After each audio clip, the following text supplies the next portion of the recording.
खास उसमें भी हम आपको एक ऐसे ही व्यक्ति से मिलवाने जा रहे हैं जिनको देखकर उनकी स्टोरी बताएंगे, जिन्हें देखकर आपको प्रेरणा मिलेगी। तो आइए देखते हैं आज हम हैं कुछ खास में।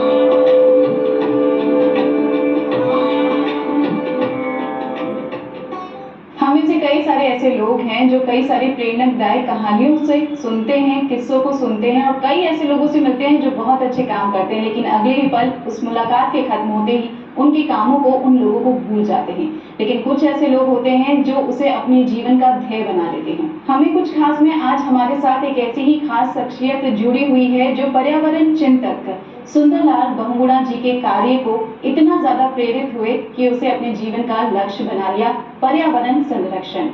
आज हमारे साथ जुड़े हुए हैं पर्यावरणविद जलदूत नंद किशोर वर्मा जी। सर, आपका बहुत बहुत स्वागत है हमारे शो में। सर, पर्यावरण संरक्षण की तरफ ये जो आपका सफर की शुरुआत हुई, तो इस सफर की शुरुआत कैसे हुई? वो कौन सा पल था जहां आपको लगा कि आप पर्यावरण की तरफ कुछ कार्य करना चाहिए?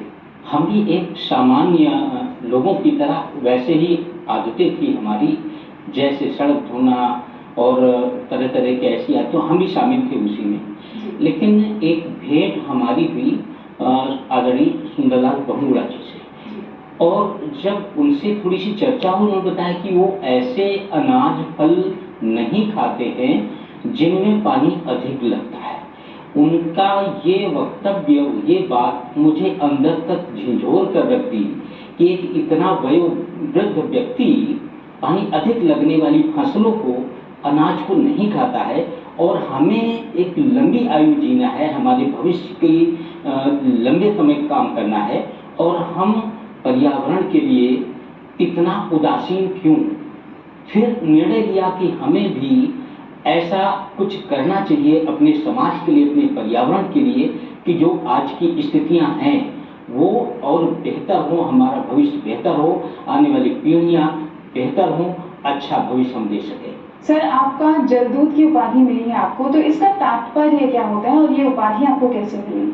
जैसा कि जलदूत के नाम से सीधा सा आशय स्पष्ट होता है कि जल के संदेशों को दूर दूर तक पहुंचाने का कार्य। दूत का अर्थ होता है मैसेंजर, और जल के संदेशों को दूर दूर तक पहुंचाने के लिए जलदूत की उपाधि थी। और जलदूत की उपाधि इसलिए दी कि 2010 में हमने एक मोटरसाइकिल यात्राएं करने के लिए मैं निकला।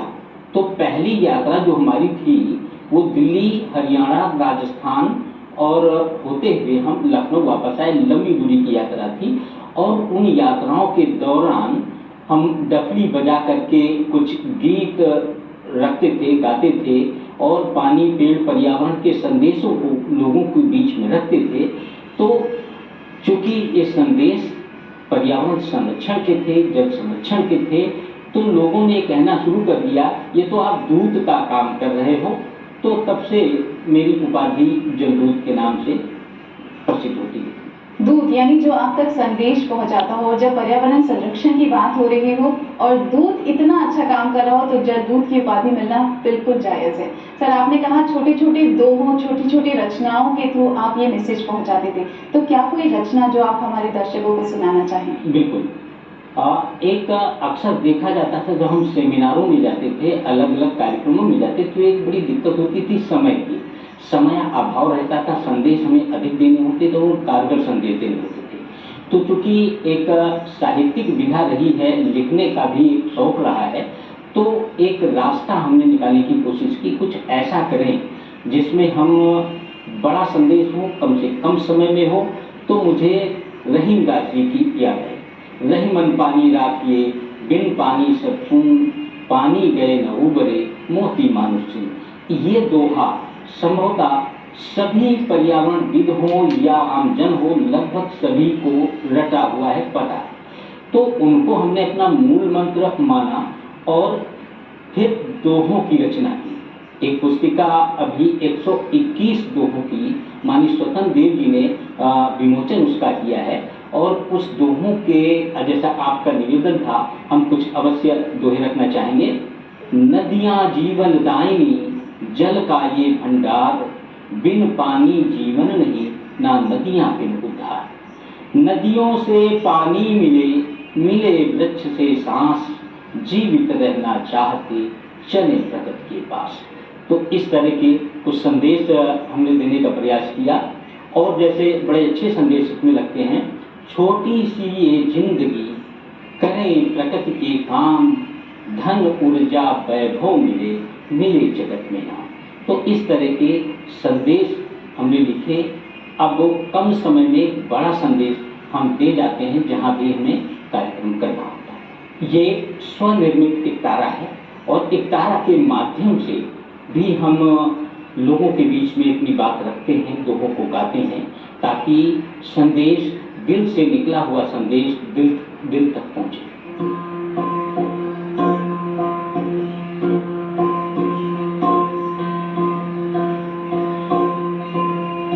घर आंगन तुलसी लगे, द्वारे लगे जुआम,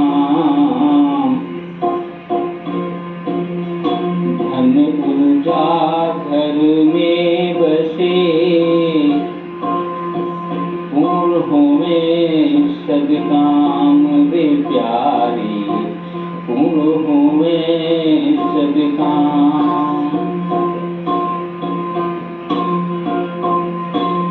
आँखों का पानी मरा, नदियाँ सब बेहाल,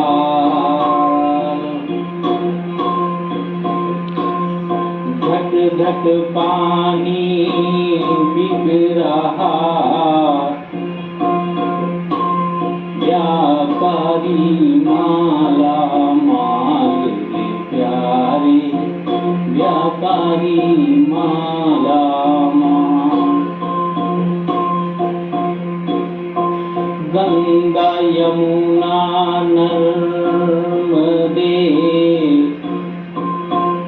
धरती का श्रृंगार, अमृत जल बहता रहे,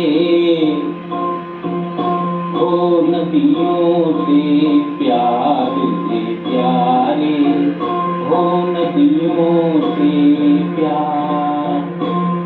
बहुत ही खूब था सर, आपने कम शब्दों में बहुत ही खूबसूरती से जल की अहमियत को हमें समझाया है। सर, बात की जाए पर्यावरण संरक्षण में ही आपने जल संरक्षण का चुनाव किया, ये आपको कैसे लगा कि जल संरक्षण की तरफ ही कार्य करना चाहिए हमें?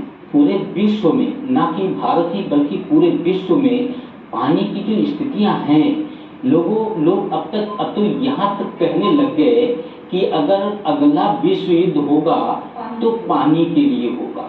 और कदाचित कई देशों में पानी की समस्याएं इस विकट स्तर तक पहुंच गई हैं कि आर्मी और फौजें पानी के स्रोतों की रक्षा कर रही हैं। तो ये हमारा जो चिंतन था कि पानी जैसा अमूल्य तत्व हम अपने सामने बर्बाद होते कैसे देखें। जल का हमने चुनाव किया क्योंकि जल ऐसा मूल तत्व है कि समस्त जीवों के लिए, अनाज का उत्पादन हो किसानों के लिए, हम सभी को पीने के लिए, पक्षी जीव जगत सभी को पानी की आवश्यकता है। तो सर, जल संरक्षण के लिए आपने कहीं से कोई प्रशिक्षण या कोई कार्यशाला को किया है? जी, पहले तो एक जब मन में विचार आया कि जल संरक्षण था 2009 का, तो ये होता है कि हम समाज में जाने से पहले कम से कम उसका ज्ञान होना अपने आप में जरूरी है। तो मैंने प्रयास किया, जल शक्ति मंत्रालय भारत सरकार, उस समय नाम अलग हुआ करता था, तो वहाँ को हमने लिखा कि मैं जल संरक्षण की दिशा में काम करना चाहता हूँ, मुझे एक प्रशिक्षण की आवश्यकता है। खैर ईश्वर की ऐसी कृपा हुई, वो कहते हैं कि जब हम एक शुद्ध मन और सच्चे मन से काम करने की कोशिश करते हैं तो सारी कायनात मदद करती है। तो भारत सरकार से एक पत्र आया कि एक कार्यक्रम उत्तराखंड प्रशासनिक एकेडमी में होना है, वो 10 दिन का प्रशिक्षण है, अगर आप समय निकाल सकते जा सकते तो वहाँ आपका स्वागत है। तो ATI नैनीताल में गया, वहाँ पर मैंने प्रशिक्षण प्राप्त किया। कई चीज़ों हैं, जैसे प्रशिक्षण प्राप्त करने में हम लोगों से बात कैसे करेंगे, और बात तभी कर सकते हैं जब पानी के बारे में हमें बारीकी से जानकारी हो, कि जैसे कि पानी की उपलब्धता कितनी है, नदियों में कितनी है, ग्राउंड में कितनी है, बारिश का क्या प्रक्रियाएं हैं, उसका जानना आवश्यक है। फिर पानी की क्वालिटी के बारे में भी हमको जानना है, क्योंकि क्वेश्चन उठते हैं कि भाई पानी दिखने में तो नदियों में पानी एक जैसा दिखता है, लेकिन जहाँ क्वालिटी की बात करने लगेंगे तो बहुत सारे, और आज के समय में नदियों में पानी तो क्वालिटी के हिसाब से अगर देखें तो बद से बदतर होता जा रहा है। जिन गंगा यमुना सरस्वती नदियों में हम खुले मन से, पवित्र मन से नदियों में आचमन करते थे, पानी पीते थे, नहाते थे, आज की स्थिति ये हो गई है कि हम उसमें हाथ पैर धोने में भी संकोच करते हैं। तो ये पानी के क्वालिटी के ऊपर आती है, तो इसकी जानकारी हमको वहाँ से मिली। सर, आपकी कोई इस कार्य में पर्यावरण संरक्षण, जल संरक्षण की तरफ आप ये जो विस्तृत रूप से कार्य कर रहे हैं, तो एक बड़ी टीम की जरूरत होती है, कई सारे लोग, कई सारे हाथों की जरूरत होती है। तो क्या कोई आपकी टीम है जो इस क्षेत्र में काम कर रही है? जी अवश्य, क्योंकि कोई काम जब तक हम टीम नहीं बनाते हैं लंबे समय तक और बृहद स्तर पर काम करना आसान नहीं होता है। हमने भी चर्चा की थी कि मोटरसाइकिल यात्रा हमने करीब 8 प्रदेशों की 10,000 से अधिक की यात्रा हमने की, और उन यात्राओं के दौरान हम जहाँ भी कार्यक्रम करते थे, जहाँ रुकते थे, ठहरते थे, तो उन लोगों को प्रभावित करते थे, बात करने की कोशिश करते थे कि हम अपने कीमती समय में से कुछ समय अपने पर्यावरण संरक्षण के लिए अवश्य निकालें।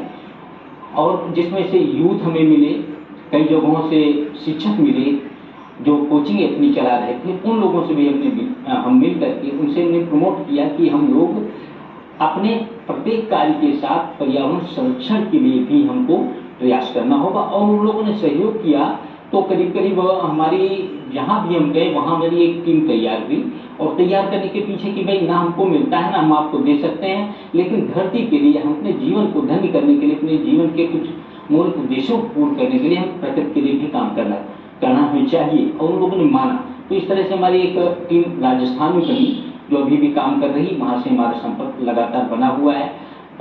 दूसरी टीम हमारी बिहार में बनी, बिहार की टीम में भी अच्छा काम कर रही है, और यूथ खासतौर से उनके साथ में जुड़ते जा रहे हैं। तीसरी टीम हमारी यहाँ महाराष्ट्र में बनी। तो इस तरह से कुछ टीमें, और दिनों दिन इन पर एक लगातार होती चली जा रही है। लखनऊ में भी एक अच्छी टीम हमारी तैयार है, जो कभी आवश्यकता होती है ज़्यादा संख्या में लोगों की तो वो सब उपस्थित होते हैं, और नदी स्वच्छता का हो चाहे वृक्षारोपण का हो, हम मिल करके काम करते हैं। सर, स्वेच्छा से लोग आपके साथ जुड़ते चले गए और ये कारवां बढ़ता चला गया और आज अलग अलग शहरों तक पहुंच चुका है। सर, आपके इस कार्य के लिए कई जगह आपको सराहा भी गया है, कई सारे सम्मान से सम्मानित किया गया है। Limca book of world record में भी आपका नाम दर्ज है। साथ ही साथ और कौन कौन से सम्मान हैं जिससे आपको सम्मानित किया गया है? जो बड़े स्तर पर अगर हम कहें तो यूनाइटेड नेशन ने हमें सम्मानित किया। उसके बाद भारत सरकार जल शक्ति मंत्रालय ने हमें नेशनल वाटर हीरो का सम्मान दिया। फिर इसी वर्ष वृक्षारोपण में सहयोग करने के लिए जो भी 35 करोड़ महावृक्षारोपण अभियान चला, इसमें भी प्रदेश सरकार ने हमें सम्मानित किया। इनके अलावा और भी बड़े संगठनों ने, चाहे महाराष्ट्र हो, गुजरात हो, बिहार हो, कई जगहों से बड़े बड़े जल संरक्षण पे, पर्यावरण संरक्षण पे काम करने वाली संस्थाओं ने हमें सम्मानित किया। और इस सम्मान से एक गौरव तो बढ़ता है कि बढ़ने के साथ साथ एक जिम्मेदारी भी बढ़ने लगती है, और मेरा हर समय प्रयास रहता है कि उस जिम्मेदारी पर मैं खरा उतरूं। जो लोग मेरे पे विश्वास किया है उन्हें मैं निरुत्तर या निराश ना करूं। जब आपके काम को सराहा जाए तो और आगे प्रोत्साहन मिलता है और अच्छा और बेहतर करने का। पर्यावरण की तरफ लगातार काम कर रहे हैं सर, तो आप हमारे दर्शकों को क्या कुछ संदेश देना चाहेंगे? वो छोटे-छोटे से कुछ ऐसे काम जो वो करके अपनी जिम्मेदारी निभा सके पर्यावरण संरक्षण की तरफ। जल, जमीन, जंगल की सुरक्षा, बच्चों का हो सुंदर कल, धरती पर प्यासा रहे न कोई, सबको मिले सुरक्षित जल। एक हम अपने सभी दर्शकों को एक संदेश अवश्य देना चाहते हैं कि पर्यावरण संरक्षण हो, जल संरक्षण हो, इसमें बहुत सारे काम हम कर सकते हैं और छोटे-छोटे काम हैं, तो वो लगभग सभी को पता भी है कि वृक्षारोपण हो रहा हो तो आप सहयोग कर सकते हैं, पारिश्रमिक श्रम से सहयोग कर सकते हैं। कोई अच्छा काम कर रहा हो तो आप उसके शाबाशी देकर उसका सहयोग कर सकते हैं। आप श्रम के साथ उसके साथ जुड़ सकते हैं और कुछ अच्छे करना है तो आर्थिक रूप से उसकी मदद जरूर कर सकते हैं। तो हम 3 तरीके से किसी की हम सहयोग कर सकते हैं। सर, आपने बहुत ही अच्छा संदेश दिया और किसी न किसी स्वरूप में हम लोगों की मदद तो कर ही सकते हैं। अगर डायरेक्ट नहीं कर सकते तो प्रोत्साहन देकर ही सही पर कर सकते हैं। आप बहुत ही अच्छा काम कर रहे हैं हमारे पर्यावरण की तरफ और बहुत सारे लोग आपसे प्रेरित हो रहे हैं। हमारे शो में आने के लिए आपका बहुत-बहुत धन्यवाद। बहुत-बहुत धन्यवाद। उजालों की कदर उसी को होती है जिसने अंधेरा देखा हो, और अगर आप ऐसी दुनिया, ऐसा समाज नहीं देखना चाहते जो जल रहित हो, मतलब जहां पानी पीने को भी ना मिले, तो आज ही से प्रयास करना पड़ेगा। आपको आज ही से जल संरक्षण, पर्यावरण संरक्षण की तरफ कदम उठाना ही पड़ेगा। छोटा सा ही सही, लेकिन आपका एक छोटा सा प्रयास पर्यावरण संरक्षण की तरफ बहुत बड़ा कदम बढ़ा सकता है। उम्मीद करते हैं ये प्रयास आप जरूर करेंगे।